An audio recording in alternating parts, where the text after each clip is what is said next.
I'm really pleased to introduce the first speaker, who's Dawn Furness. She's from the UK, and she's going to give us updates on the court cases against the Green Party. So, Dawn, it's lovely to see you, and over to you. What I'm planning on doing is giving an overview of my case within the Green Party, and also give some information on the two other cases that are currently in litigation against the party. Before I do that, I will give a disclaimer. This presentation reflects my lived experience and public procedural facts related to an ongoing legal case. I will not comment on judicial deliberations, evidence not yet presented to a court, or sealed materials. My aim is to share why I am fundraising for legal costs and raise awareness of wider issues in political accountability, and these views are my own. So, firstly, why this case matters and who is involved in the case. In 2019, I was elected the co-chair of Green Party Women, which is the national caucus for the Green Party, and effectively organising all the events and the internal political lobbying for representation of women within the Green Party. And within that, I took my role very seriously in terms of wanting to prioritise women's rights within the party.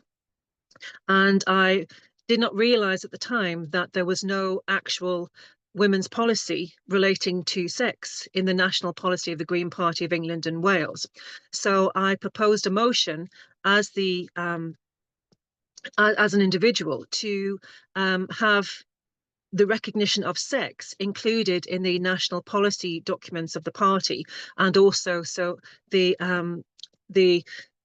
protection of sex was also included in terms of the rights and responsibility of the organisation, so that it was part of the general policy, that it was then in alignment with the Equality Act, and also with the sort of the discrimination practices of the United Kingdom, and that women could not be discriminated on the basis of sex. I presented this motion to conference, and rather than having my information sort of taken seriously, I was physically assaulted by a member of the LGBTIQA+ Greens when I was collecting in the votes for the actual vote on my motion, which was to include sex and sex discrimination as part of the National Party rights and responsibilities. And that was at the Green Party conference in June 2019. And prior to this, I had become aware of several of the discrepancies and safeguarding that were within the party that had come to light as a result of the David Challoner conviction in August 2018. And as a brief reminder, the National Party was, at the time, had a deputy leader candidate in the form of Amy Challoner, who was a trans-identified male, who was trying to get elected to the deputy leadership of the National Party.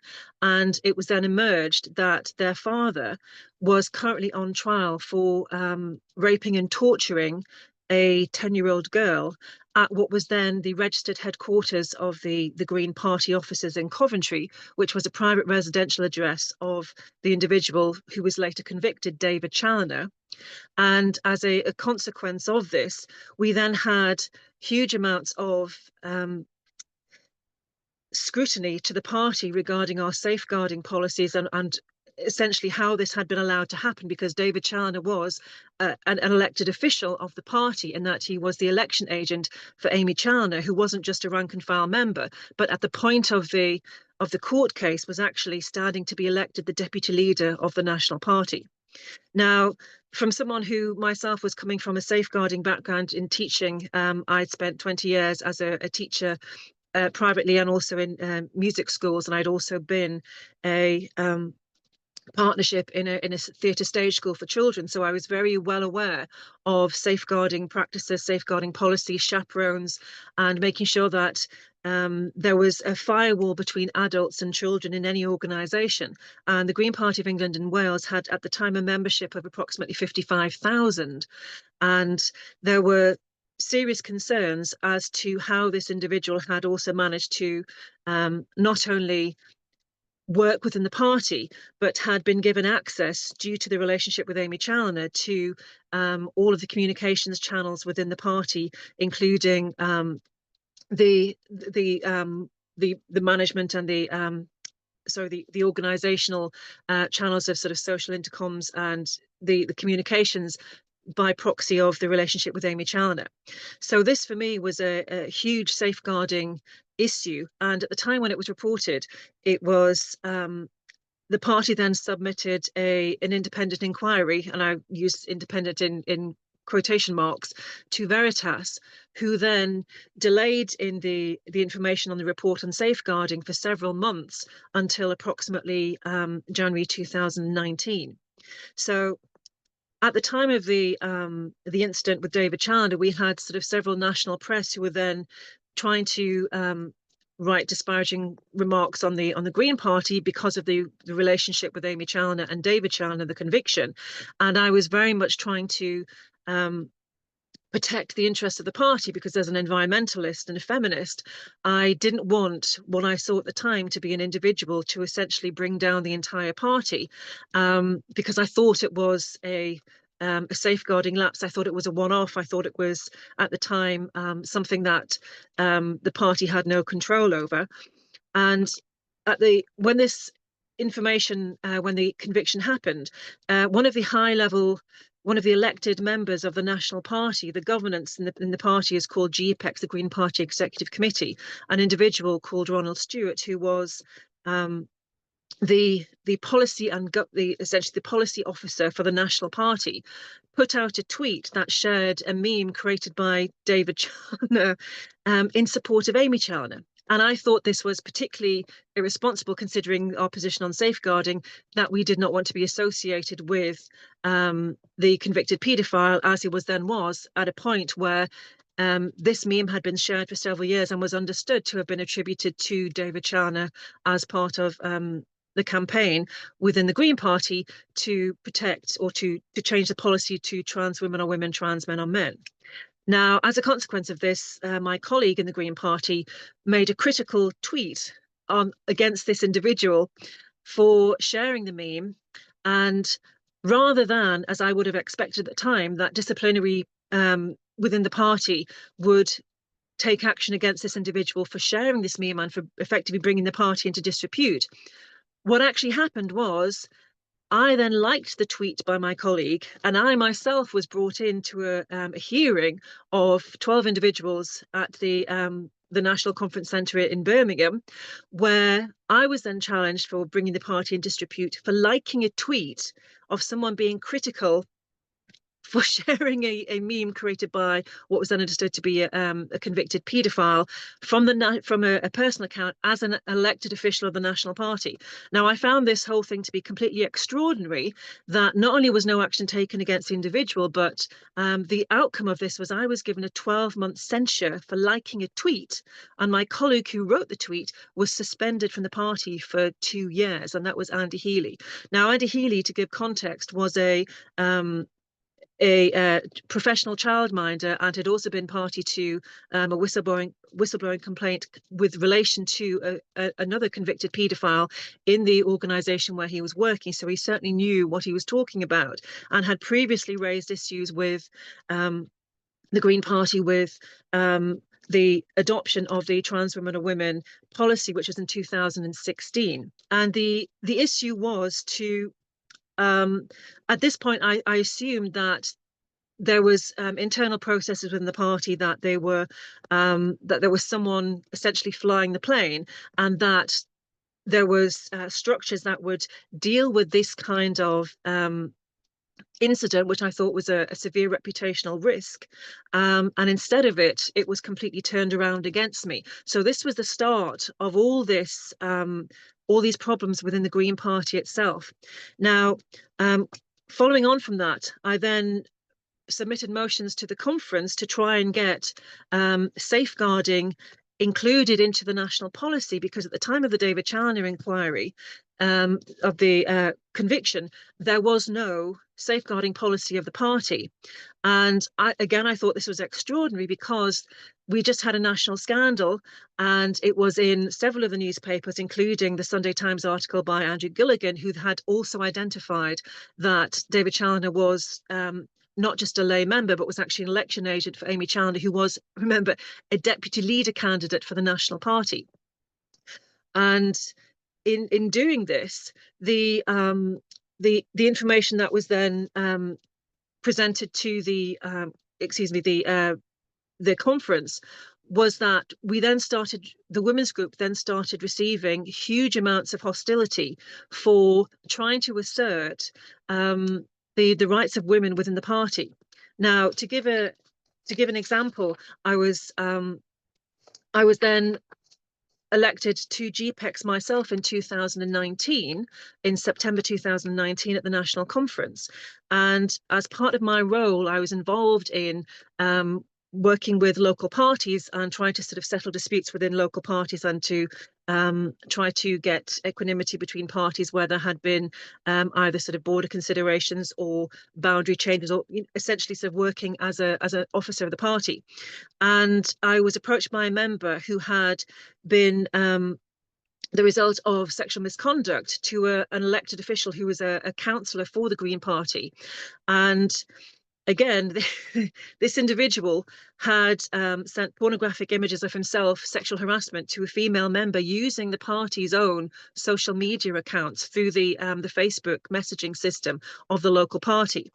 And I, in my capacity, then took it upon myself to investigate this because it was under my remit as the local party officer, and found out that this male had been subject to 3 separate complaints by 3 separate women, one of whom was a vulnerable disabled woman, and who'd been instigated to make a formal complaint against the party for the behaviour of this man by her carer, by her support worker. So I then expected the party to take immediate action to then review this individual and suspend them on pending investigation. And what I was absolutely shocked at is that despite the fact that I had been suspended, sorry, I had been given a 12-month censure for liking a tweet, a man who had formal complaints against him by 3 separate women, including a vulnerable person, was deemed to have no case to answer within the party structures, where they did not even investigate, they did not even refer the case to investigation. Now, again, this was coming from my naivety as an individual, because I believed what the Green Party was saying in terms of they were the nice guys in politics. At the time, we had lots of female leaders who were in prominent positions, including Caroline Lucas and Sian Berry and Natalie Bennett. And I assumed that because they had women who were in high positions within the party, that they were effectively a pro-woman party, but that is absolutely not the case. The party has absolutely discriminated against women on the basis of sex by blocking and continuing to block any alignment with the Equality Act from the 2019, when I started to put forward motions towards the case. Now, because of this, there was multiple actions against me. And again, when I tried to put the motion forward at the September conference in 2019, I was again assaulted by a second man from the LGBTIQA plus Greens in the conference hall as I was about to present the motion. And the difficulty was that when I reported it to the officer who was on duty at the foyer, who was the duty manager for the actual party, I didn't realise that this individual was actually actively working against myself and other women in the party who were trying to raise this issue. And I assumed naively on my part that because he was a staff member who was paid to represent the safeguarding and well-being of the people while they were at conference, and I myself was a member, that my reporting to him and instructions to call the police after I'd been assaulted would be taken on board. Not only did he not report it to the police, he didn't even report it to the venue security. So as a consequence, there was no footage of the incident, there was no recording, there was no evidence to then forward to the police when I then went back to the police and tried to report it myself as an individual. And all of this is a consequence of the women's rights within the party, the Green Party, being absolutely decimated in preference of this ideology where anyone who has gender identity or is and what they consider sort of a self-identified allyship with a trans person in the party is given immediate preference in terms of any kind of it's not even discrimination, it's in terms of you can't even talk about anything that is not prioritizing this individual. So, for instance, we had a conference, a national conference, about 2 years later in 2022, where we had the situation of an individual, a colleague of mine, was bringing up the issue of FGM, female genital mutilation, and the horrific impact that it was having on women, and was actually interrupted in his presentation by the person who was invigilating the conference itself to apologize for his transphobia for saying the word FGM because it implied that females that genital mutilation, that this was somehow transphobic. And there has been such a chilling effect within the party where my colleague, my co-colleague at the Green Party Women, co-chair, was suspended for asking a question if a male who was then elected to my successor as the Green Party Women co-chair, if her fellow colleagues thought that this individual was female. So it wasn't even questioning that individual's right to self-identify in any way which they saw fit. It was asking other members of the committee whether or not the person who was male was in fact, or they believe this person to be female. So as a consequence of the actions, there has been an absolute chilling effect within the party. The membership of the Green Party Women was decimated, and several of the co-chairs, the co-chairs of the Green Party Women, couldn't get access to their own database of their members because this had somehow disappeared within the IT system. And also, the 5 consecutive co-chairs of Green Party Women have been either suspended or expelled from the party because they were intentionally silencing and bringing complaints, weaponizing complaints against any woman who was, in effect, advocating for sex-based rights. And this came to a point when we had the election in December 2019, where, as the co-chair, we tried to present a booklet, a manifesto on behalf of the Green Party Women, as had been presented by other subcommittees within the party. So we had LGBT Greens, we had Greens of Colour, and they were all allowed to present their sort of personal documented position on the party. And because the Green Party Women's policy included a reference to the Equality Act and a reference to sex-based or sex as a protected characteristic, not only was the manifesto not promoted by the party, but it was actually blocked entirely for publication. So as a consequence of that, I then started litigation against the party. And in 2020, I then approached Doyle Clayton, who was Maya Forstater's solicitors, and they represented me in the initial court case proceedings against the Green Party of England and Wales. So my formal documentation, the particulars of the claim, was submitted on the 25th of August 2022. And since then, the party has delayed and obfuscated to try and prevent this from going into court. In 2023, my colleague at the Green Party, Dr. Sharat Ali, successfully managed to take his claim of discrimination to the London mayoral courts, and he won damages of £9,000, and also costs were awarded of £90,000.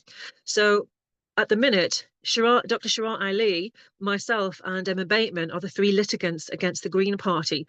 But what they are doing now is trying to delay and obfuscate as much as possible so that this case and the details that are contained within it do not get to the actual the public, because they are very damning in terms of what the party has done, both in terms of their failures of safeguarding, but also in terms of how they have treated women and how they have consistently discriminated on the basis of sex and gender critical beliefs, which are established now in law following the Maya Forstater ruling. Now, this has now come into to essentially why this court case is important. It's not just about myself as an individual, it's about how political parties treat women within their own membership, and the rules that they are essentially breaking their own membership regulations by discriminating and preventing women from speaking on this particular issue and for advocating for themselves on the matter of sex and or gender critical beliefs. Now, as an update to my case, the I was part of I set up a crowdfunder through Crowd Justice, and I raised a certain amount of money, but that was only enough to actually get me to do the particulars of the claim. What then followed was that I was then unable to continue my partnership with Doyle Clayton and had to then continue the case as a litigant in person, meaning I did not have legal representation. Now, this was again directly as a result of the finances, and also because at the time I was very wary about hostility towards women who were then speaking out about this, and because I had also stood as an MEP candidate, as an MP, for the local party. I had been the local party coordinator. I had been the regional coordinator of the entire Northeast region, and I was also the campaign manager for the candidates in the 2019 European elections, where I was also standing as a candidate. So as a consequence of that, I had a very high public profile. And also, it meant that a lot of my personal details were then in the public domain. And I was very wary about the attacks that were then happening on women. So I was reticent to do a very high publicity campaign, which would mean that I would then be personally attacked. And at the time in 2021, I adopted a support animal to get me through the legal case from a rescue centre. And I did this because I knew that I would need support, emotional support, to go through the case. Now, so I then continued my court case as a litigant in person, and that means that I have particular protections in the law when I am taking my case to the courts because I don't have legal representation.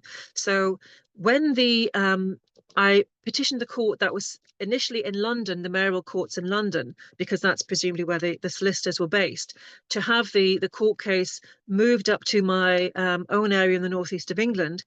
And that then took a process of several months. So we did actually have a hearing that was scheduled in the northeast for the 15th of November 2024. And despite giving several weeks' notice, the Green Party then claimed they couldn't possibly attend because it was too short notice, and their barrister was otherwise engaged. So as a consequence, even though they had been told and warned in advance that they would try to delay and obfuscate the hearing, the judge who was involved in the case decided to then delay the case again by a period of 6 months. So the hearing was then Dawn, set. And yes. Dawn, I'm going to have to get you to wind up. Oh, I know you're yeah. nearly at the end anyway, but just you've got about 2 minutes left. Okay, so the situation where the hearing was then rescheduled for April this year, and the information that was presented to the court was, again, I have to be very careful what I say, was not in alignment with the protocols of the civil procedures rules. I did not get protection as a litigant in person. I did not get reasonable adjustments as a disabled participant.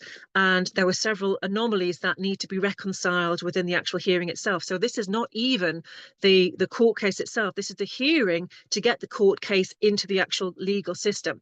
And as a consequence of these anomalies, the judge then ruled against me, and I was given £25,000 of costs, and the case was thrown out.